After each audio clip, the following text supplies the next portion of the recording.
para os que não entraram pela porta estreita, porque têm medo de que eu falhe, como falhou o Anticristo e muitos outros homens que são e foram falsos.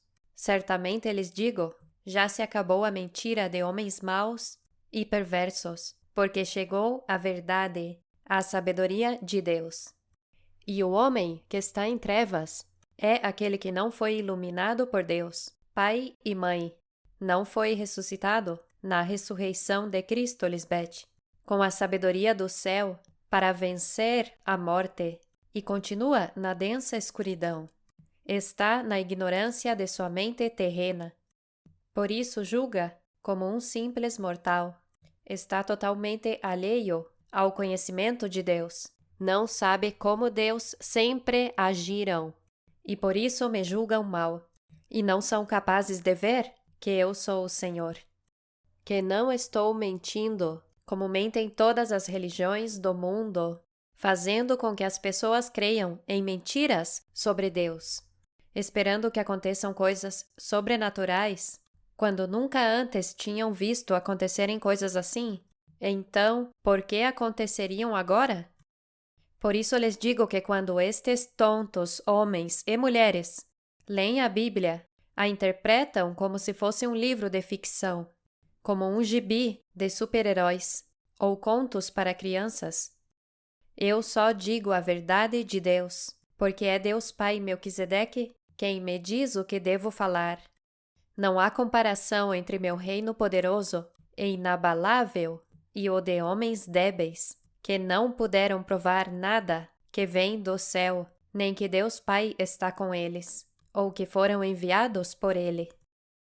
Meu trono permanece eternamente e para sempre, porque o estabeleci na santidade de Deus Pai Melquisedeque, e em meu reino eu governo com um cetro de justiça e igualdade do céu de Deus. Não se atreva a comparar a mim a formosura da santidade de Deus, o que eu ensino, com o reino caído e destruído do Anticristo, nem com todos os demais homens mortais que se levantaram proclamando mentiras, dizendo que são ungido de Deus. Nem me compare com as religiões do mundo, inventadas pelos homens terrenos e não por Deus, porque está blasfemando contra o Espírito Santo e cometendo um grave erro, porque esse pecado não tem perdão. Estou te advertindo para que seja humilde e não se una aos ignorantes, que não sabem nada de meu reino, e é porque não lhes agrada minha luz. Por isso não me provaram, porque se o fizessem, seria muito simples crerem em mim. Se não morrerem durante minha era, têm a oportunidade de ver com seus próprios olhos que tudo o que eu digo é a verdade, para que depois não digam que não foram advertidos.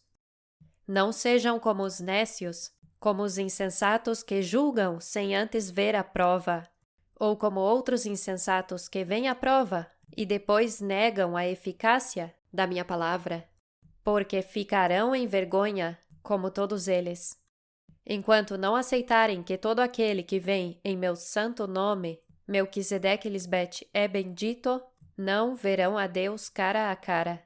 Continuarão vagando e dando voltas sem rumo, até que escutem minhas advertências de salvação através dos folhetos que recebem de meus profetas verdadeiros, meus filhos fiéis, que sempre têm folhetos prontos para compartilhar. E a frase: quantas vezes quis ajuntar os teus filhos, como a galinha junta seus pintinhos, debaixo das asas e não quiseste? Nos confirma o que lhes disse no tema: muitas mulheres fizeram o bem, mas tu superas a todas.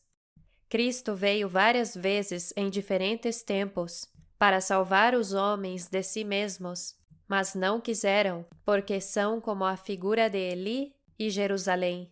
Não podem negar que está profetizado que nós Deus juntaríamos os que foram espalhados por Satanás e sua esposa, a Jerusalém atual, que é escrava e mãe de todo escravo, pois todos seus descendentes nascem sendo escravos. Assim disse Jeová o Senhor: Ao fim de 40 anos, recolherei ao Egito, dentre os povos entre os quais foi espalhado. Veja o que diz em Números 32:14.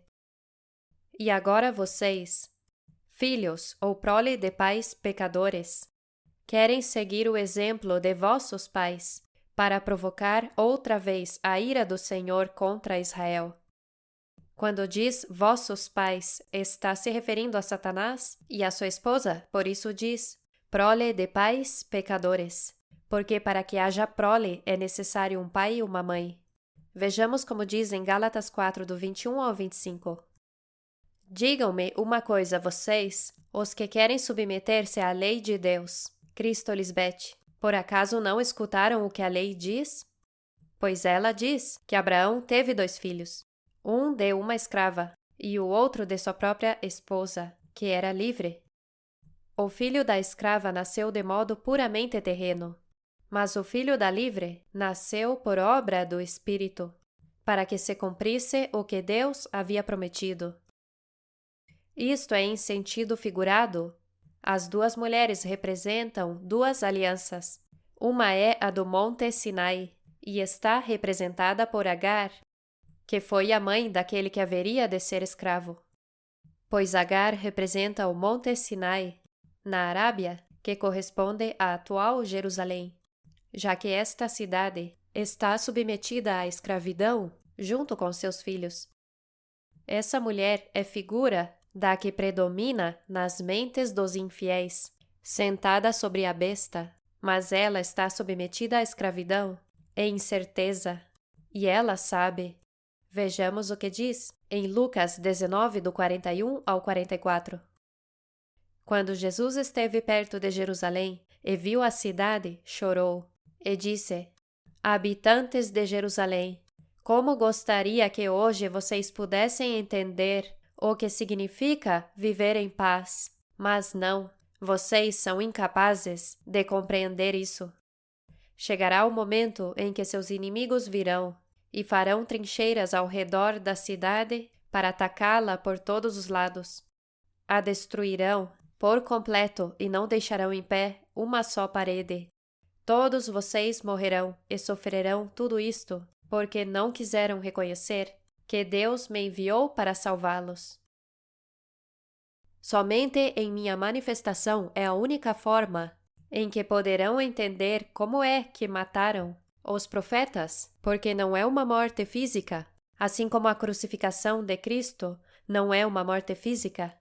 É em suas mentes que a matam, ou seja, a crucificaram, dentro de si mesmos, como diz em Hebreus 6, do 4 ao 6. Porque é impossível que os que uma vez foram iluminados e provaram do dom celestial e foram feitos partícipes do Espírito Santo e também provaram da boa palavra de Deus e dos poderes do século vindouro e recaíram, sejam outra vez renovados para arrependimento, crucificando de novo em si mesmos a esposa de Deus e expondo-a ao vitupério. A frase em si mesmos nos confirma que é em suas mentes onde a crucificam e a expõem ao vitupério, que é o mesmo que pensar mal de Cristo, porque sua santidade não os deixa desfrutar dos deleites temporários e enganosos da mente terrena, e depois falam palavras injustas sobre mim. E é muito mal fazer isso? Aquele que fale coisas imundas de mim, depois de ter participado de minha santidade, não poderá ser renovado para arrependimento? Em outras palavras, sua condição como mortal irá de má a pior, até que morra irremissivelmente. Deus falou. Amém? Aleluia!